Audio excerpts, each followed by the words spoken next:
नमस्कार, home cooking च्यानलमा हजुर सबैलाई स्वागत छ। आज चाहिँ म चिकन बिरयानी बनाउन जाँदैछु र बिरयानी बनाउनको लागि चाहिँ मैले तेल तताएर राखेँ, सनफ्लावर तेल। र यसमा चाहिँ मैले प्याज काटेर अलरेडी राखिसकेको थिएँ, त्यही प्याज फ्राई गरिराखेकी छु मैले अहिले चाहिँ। यो प्याज फ्राई चाहिँ मैले बिरयानी बनाउनको लागि युज गर्न लागेको हो, माथिबाट हाल्नको लागि युज गर्छ नि, त्यही प्याज हो। र माफ गरिदिनु होला, केही टेक्निकल प्रब्लमले गर्दा मैले पुरै यो प्याज फ्राई गरेको देखाउन पाइनँ। 10 मिनट जति लागेको थियो मलाई फ्राई गर्नको लागि र मेरो प्याज फ्राई भएर नि रेडी भइसकेको छ।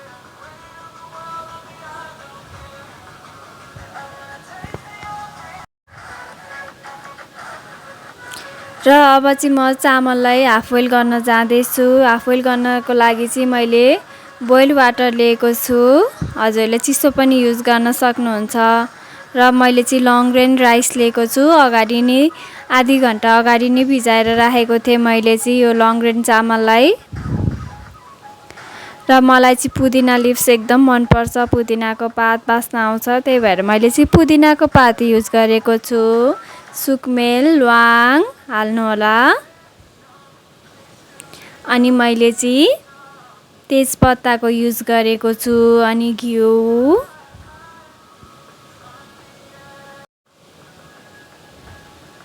अनि थोरै नुन।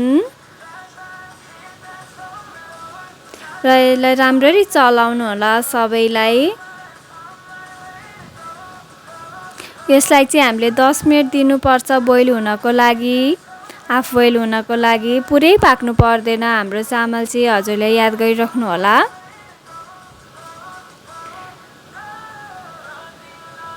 र अब चाहिँ हामी चिकनपट्टि लागौँ है त। चिकनमा चाहिँ हामीले पहिला चाहिँ मैले साल्ट युज गरेको छु, र त्यसपछि चाहिँ मैले बेसार युज गरेको छु।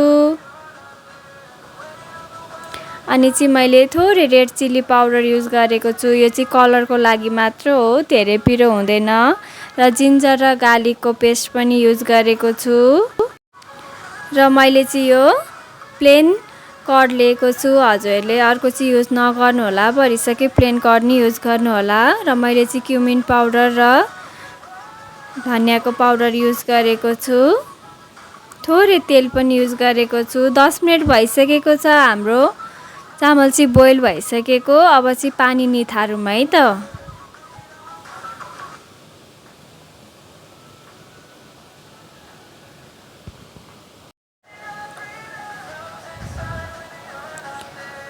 पुरै पाक्नु पर्दैन हाम्रो चामल चाहिँ, ध्यान गर्नु होला। अब यो हामी चाहिँ चिकनलाई मिक्स गर्नौँ,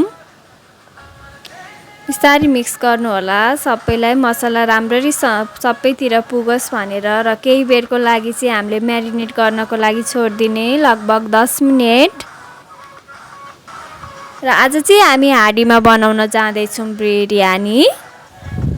र मैले चाहिँ घीको युज गरेको छु। घी र बटर चाहिँ बेस्ट हुन्छ बिरयानीको लागि, चिकन बिरयानीको लागि, त्यही भएर मैले चाहिँ घी युज गरेको छु। हजुरलाई ओइल मनपर्छ भने ओइल पनि युज गर्न सक्नुहुन्छ। र मैले फर्स्टमा चाहिँ आलमन्ड र क्यास्यु फ्राई गरिराखेकी छु, हजुरले अगाडि नै फ्राई गरेर झिकेर राख्दा पनि हुन्छ, यो चाहिँ अप्सनल हो, युज गरे नि हुन्छ नगरे पनि हुन्छ है। अब चाहिँ मैले प्याज युज गरेको छु।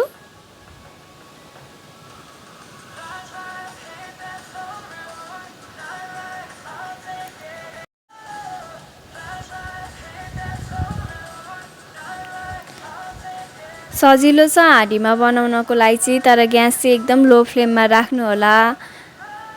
अब चाहिँ हामी ग्रिन चिल्ली युज गरौँ। अब चाहिँ मैले टोमेटो लिएको छु,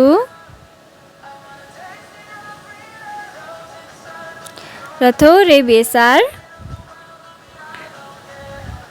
अनि जिरा पाउडर र धनिया पाउडर,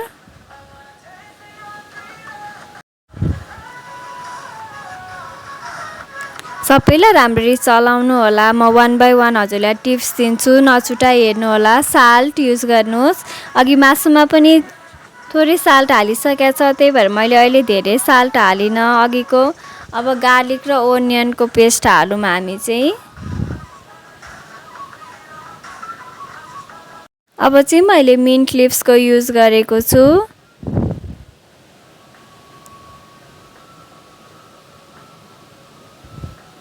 अब हामी चाहिँ म्यारिनेट चिकनलाई युज गरौँ। 10 मिनेट पनि भइसकेको 10 मिनेट पनि भइसकेको छ। अब यसलाई युज गरौँ। राम्ररी चलाउनु होला, सबै मसलाहरूलाई सबैतिर लागोस्। यदि घीहरूको कमी भएको छ भने हजुरले थप्न पनि सक्नुहुन्छ। रेड चिल्ली पाउडर युज गरिरहेको छु म चाहिँ थोरै कलरको लागि।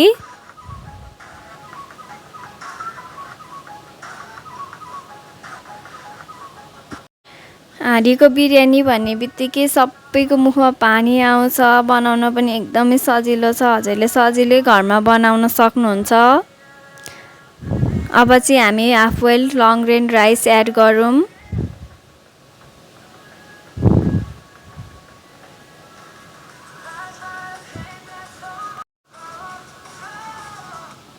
मिलाएर हाल्नु होला चामल।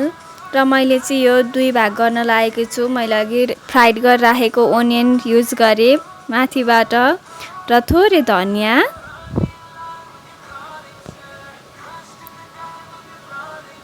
अब फेरि माथिबाट चामल युज गर्न सक्नुहुन्छ। अनि मैले थोरै चाहिँ बिचमा येल्लो कलर मिल्कमा हालेर युज गरेको छु। हजुरले केसरको पनि युज गर्न सक्नुहुन्छ। र माथिबाट पनि चामल हाल्नु होला हजुरहरूले। र अघि राखेको फ्राइड गरेर राखेको ओनियन प्रोसेस सबै सेमै हो। अनि आल्मोन्ड क्यास्यु अलिकति मैले झिकेको थिएँ अगाडिको हो त्यही राख्नु होला। अनि यहीको कलरवाला राख्नु होला। अनि माथिबाट चाहिँ हामीले कभर गर्नुपर्छ। पिठोले कभर गर्ने यो ढाक्नको लागि चाहिँ, लिड लाउनको लागि चाहिँ, कि यसमा हावा नपसोस् भनेर। अब मैले चाहिँ यहाँ थोरै घी युज गरेकी छु माथिबाट। अनि लेमन।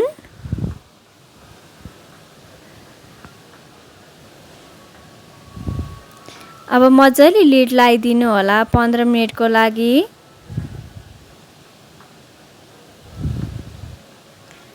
15 मिनेट पनि भइसकेको छ। अब हामी हेरौँ कस्तो भएको छ।